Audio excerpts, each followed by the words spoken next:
Oh, look, Donald Trump's back at it again. This time, a 145% tariff on Chinese goods. Because nothing says economic genius like blowing up global supply chains with a sledgehammer. And guess what? China hit back hard with a 25% tariff on US exports. It's like watching two toddlers in a sandbox throw rocks at each other, except one of them has the nuclear codes and the rest of the world is stuck ducking for cover. If you want to stay on top of the latest global trade news, make sure you subscribe to the channel. From Trump's tariffs to China's policies, we've got you covered. Hit that subscribe button and get the most up-to-date info on tariffs, trade wars, and everything happening in the world of international commerce. Stay ahead of the game. Don't miss out on the crucial updates that could impact businesses and markets worldwide. Subscribe now. One panel is called Trump's administration a remuda, a herd of wild horses with no rider. Perfect, because every day under Trump feels like galloping headfirst into a brick wall blindfolded while he tweets about winning. This isn't leadership, it's rodeo clown economics. Let's be real, Trump's tariffs were supposed to punish China. Instead, they punished us. Global prices skyrocketed. US farmers got crushed. Allies? Alienated. And somehow, China came out looking like the rational one. Yeah, you heard that right. China is now the symbol of stability because Trump made the US look like a lunatic with a megaphone. And our friends in Britain? Oh, they were promised a golden US trade deal post-Brexit. But surprise! They're still facing 10% tariffs from Trump's America. Turns out, taking back control just means getting played by a guy who thinks tariffs grow on trees. Here's the thing. People are mad, disenfranchised, forgotten, and rightfully so. But Trump didn't fix it. He just exploited it. He poured gasoline on that anger and set fire to the global order. And now, the world is burning. Populism only works if it actually delivers. Trump said he'd bring jobs back. He said he'd fight for the little guy. But all we got was chaos, trade wars, rising costs, and a president more interested in applause than results. While Trump plays cowboy, authoritarian regimes are cashing in. China's out here making trade deals while the US is canceling summits and ghosting allies. He said he'd put America first, but somehow America keeps coming last. So here's where we stand. A trade war we can't win. A global reputation in freefall. And allies quietly drifting away, straight into China's arms. This isn't toughness. This isn't strategy. This is economic malpractice led by a man who couldn't trade a Pokemon card without causing an international incident. Donald Trump has unleashed a 145% tariff on Chinese imports. Not 10%, not 20%, not even 50%, 145. That's not economic policy, that's economic arson. And how did China respond? With a 25% tariff on American goods. It's a full-blown trade war, people. Except there are no winners. Just two elephants in a china shop, smashing global stability. And one of them is wearing a red tie and yelling about greatness. Trump says this is how we win. But what he's actually doing? He's driving inflation through the roof. He's suffocating American manufacturers. He's choking farmers who can't sell soybeans in a market they once dominated. And he's acting like it's all part of some 5D chess game. Spoiler alert, it's not. In the wake of these tariffs, global supply chains aren't just strained, they're snapped. Businesses that rely on parts from China, scrambling. Companies importing finished goods, eating costs, or passing them to consumers. Everything from cars to kitchen blenders to electronics now costs more. Why? Because Trump thinks being the loudest man in the room makes you the smartest. Economists, real ones, not the YouTube dudes Trump listens to, have warned this will drag the US into another recession. But Trump doesn't do nuance. He does catch phrases. Tariffs are beautiful, he said. Yeah? Tell that to the truck driver paying 30% more for tires, or the single mom watching grocery prices climb again. Here's the real kicker. China didn't just retaliate. It pivoted. Hard. Beijing is now working overtime to present itself as a predictable, stable, and responsible trading partner. And because Trump's made the US look like a screaming toddler with a grenade, it's working. Southeast Asia, deepening ties with China. African nations, leaning into Chinese infrastructure investments. Latin America, taking Chinese cash with fewer conditions. And Europe? Europe is terrified of tying its economy to a country whose policies can change on a Tuesday morning because the president got mad at a Fox News segment. Trump's tariffs were supposed to isolate China. Instead, they isolated us. Let's talk about Brexit. Remember how Trump and the Brexiteers promised a beautiful US-UK trade deal? Fast forward to today. The UK is staring down 10% US tariffs. No exemptions. No sweetheart deals. The reward for leaving the EU was supposed to be sovereignty, prosperity, and a queue of countries begging to trade. What they got was Trump's backhand. Because in Trump's America, even your allies are targets, unless they praise you on TV. So now, Britain's stuck. They can't go back to the EU, and they can't rely on the EU. All because Trump sees tariffs as trophies, not tools. Under Trump, America has flipped the script, from architect of global free trade to wrecking ball. Decades of U.S. leadership in building trade frameworks like NAFTA, the WTO, and the TPP gone, burned to the ground by a man who thinks trade deficits are a moral failing and multilateralism is for losers. He pulled the U.S. out of the Trans-Pacific Partnership, leaving the door wide open for China to expand its reach. And instead of reforming the WTO, he paralyzed it. No leadership, no vision, just raw, destructive ego. Trump campaigned on bringing jobs back. He claimed tariffs would force companies to reopen U.S. factories. What actually happened? Companies cut jobs to offset tariff costs. Factories shut down when Chinese demand dried up. Investors held back because they couldn't predict what next week's policy would be. This wasn't America first. It was America isolated. And the workers Trump pretended to champion, they're the ones hurting the most. The steel worker paying more for imported machinery, the farmer with soybeans rotting in storage, the small-town business owner watching costs skyrocket while demand craters. Every time Trump tweets about tariffs, the stock market panics. Investors don't like unpredictability. They don't trust volatility. And under Trump, that's all they get. He'll say one thing at 10 a.m., contradict it by 3 p.m., and reverse course by bedtime. It's not strategy, it's chaos theater. The Dow swings like a pendulum. The dollar weakens. Bond yields plummet. Meanwhile, China? Quiet, calculated, opportunistic. In this global game of chess, Trump is flipping the board because he doesn't know the rules, and Beijing is calmly taking notes. Scene 8. Populism's price tag. Let's pause and ask, why did this work politically? Why did so many Americans back Trump's tariff crusade? Because they were angry. They felt betrayed by globalization. They saw jobs disappear, towns hollow out, futures dim. And they were right. But Trump didn't solve that. He exploited it. He used their pain like a branding tool. He gave them scapegoats, China, immigrants, globalists, but no real solutions. The factories didn't come back. Wages didn't rise. Healthcare didn't get cheaper.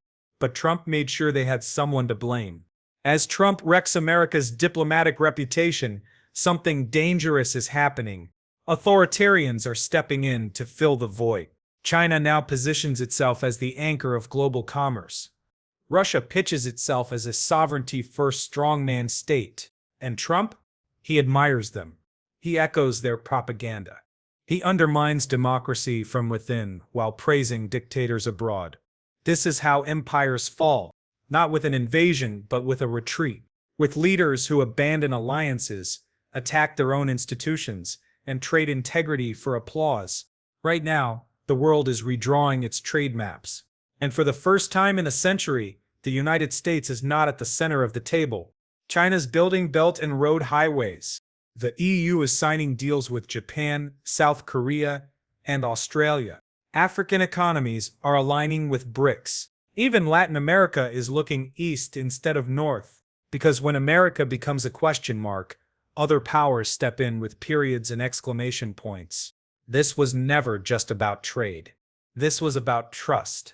Trust in American leadership. Trust in our economy. Trust in our word. Trump shattered that. He governed with impulse. He negotiated with threats. He wielded tariffs like a wrecking ball and called the rubble success. And now, the very countries that once looked to the US for guidance are looking somewhere else. Trump promised to make America great again. Instead, he made China look responsible, Europe look rational, and America look unhinged. And that might be the most expensive tariff of all. Remember when Trump stood in front of cheering crowds and promised to fight for the forgotten farmer? Well, the only thing he's done for American agriculture is bury it under a mountain of retaliatory tariffs. Before Trump's tariff tantrum, China was America's largest agricultural export market. Now, it's a ghost town. Soybeans, corn, pork, once shipped by the ton, have been replaced by deals with Brazil, Argentina, and Russia. American farmers didn't just lose profits, they lost markets. And in agriculture, once a buyer leaves, they don't come back. But don't worry, Trump threw them some hush money. Tens of billions in farm subsidies, aka taxpayer-funded damage control for a trade war he started. That's not economic genius. That's lighting your house on fire and sending the neighbors the bill. Trump sold himself as the jobs president. He told factory workers their jobs were coming back. He said tariffs would punish companies that shipped work overseas. Let's check the scoreboard. Factories are closing. Manufacturing growth has stalled. Some plants moved more operations offshore to escape tariff pain. Others laid off workers just to stay afloat. Trump didn't revive U.S. manufacturing. He dressed up a corpse and called it a comeback.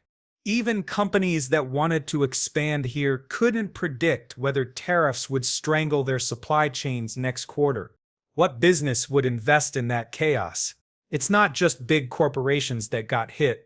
Small businesses, the backbone of the American economy, were body slammed. Most don't have the lobbying clout to beg for exemptions or carve-outs. They can't relocate factories. They can't eat a 30% spike in input costs and pretend it's fine. From mom-and-pop appliance stores to niche manufacturers, Trump's tariff war was a death sentence. And while they struggled to breathe, Trump was out there at rallies bragging about his economic miracle. Let's talk about you, your grocery, your back-to-school shopping, your monthly bills. Everything costs more now. And no, that's not inflation's fault alone. It's Trump's tariffs, baked into the price tags of everyday life. The shirts you buy, fabric cost more. The toys your kid wants, plastic, paint, packaging, all tariffed. The electronics in your home, every circuit, every chip, every screw was hit. Trump didn't just wage war on China, he waged war on the American wallet. Now here's a sinister twist. Trump's tariffs didn't just damage the economy. They compromised national security. Critical industries like semiconductors, medical equipment, and renewable energy depend on rare earth minerals and components, most of which come from, you guessed it, China. By slapping tariffs across the board, Trump disrupted the very industries that keep us safe, competitive, and independent. And no, he didn't build a reliable domestic supply chain in response. He just made things harder to get and more expensive to produce. Imagine kneecapping your own defense contractors and energy companies, then calling it strength. That's Trump's logic. That's the tariff strategy. Tariffs weren't just slapped on China. Trump targeted allies, Canada, the EU, South Korea, Japan, Mexico. Steel and aluminum tariffs applied to NATO partners, French wine, German autos, Canadian lumber. No one was spared. And how did our allies respond? With retaliation? With frustration? With new deals, just not with us. The Trump doctrine was clear. Insult your partners. Act unilaterally. Demand loyalty. And then act shocked when they turn away. Diplomacy isn't a reality show, but Trump ran it like one. then wondered why no one wanted to be in his cast. Let's be honest, Trump's tariffs weren't about trade. They were about optics, rallies, headlines, distraction. He didn't understand the mechanics of trade deficits. He didn't care about the long-term economic cost. What he did care about, looking tough. He played to the cameras. He demonized trading partners. He waved tariffs around like a strongman's club, and the crowd roared. But trade isn't performance art, it's policy.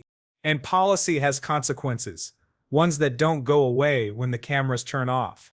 One of Trump's favorite lies was that trade deficits meant America was losing. It's nonsense. A trade deficit doesn't mean the US is being robbed. It means Americans are buying more, consuming more. It's a reflection of purchasing power, not weakness. But Trump twisted the numbers into a fairy tale. He told crowds that if we bought more than we sold, it was theft. So he slapped tariffs on everything in sight, trying to fix a number he didn't understand. And what happened? The deficit grew during his presidency. His own economic weapon misfired again. Scene 19, legal loopholes and executive overreach. How did Trump get away with this unchecked tariff storm? 2 words, Section. It's a Cold War-era law allowing the president to impose tariffs on national security grounds. Trump abused it like a dictator with a blank check. Steel from Canada? National security threat. Auto parts from Germany? Security concern. He didn't need Congress. He didn't need facts. He needed a legal excuse, and he found one. It set a terrifying precedent, one man deciding the fate of trillions in trade without oversight. Even after Trump left office, the damage didn't magically vanish. Trade wars don't end with a handshake, they linger. China locked in new supply routes. Allies signed alternative deals. American exporters lost market share permanently. You can't turn trust on and off like a faucet. You can't bully your way through diplomacy and expect the world to forgive and forget. The scars of Trump's tariffs are still visible on prices, on partnerships, on the global standing of the United States. So what's the legacy?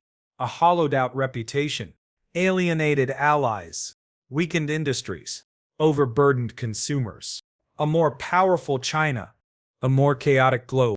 Trump said he'd bring stability, strength, and prosperity. He brought volatility, vulnerability, and a wrecking ball to the world's most important economy. He didn't reset global trade, he broke it. He didn't challenge China, he empowered it. He didn't save American jobs, he sold them out to applause. This is the cost of governance by grievance, of trade by temper tantrum, of leadership by spectacle. And as the world moves on, rebuilding relationships, forging new alliances, America is left cleaning up the mess from a man who thought tariffs were toys and allies were pawns. This wasn't strategy. This wasn't strength. This was Trump economics, loud, reckless, and utterly self-destructive. Let's talk about something no one's screaming loud enough. Congress never authorized this trade war. The United States Constitution puts the power of trade policy squarely in Congress's hands. But Trump? He bulldozed right through that, wielding executive orders and obscure trade loopholes to wage a full-scale economic war. No debates, no votes, no hearings, just a wannabe emperor at the resolute desk, signing economic death warrants with a Sharpie. It was a one-man show, and the audience, U.S. consumers, small businesses, global allies, all forced to play along.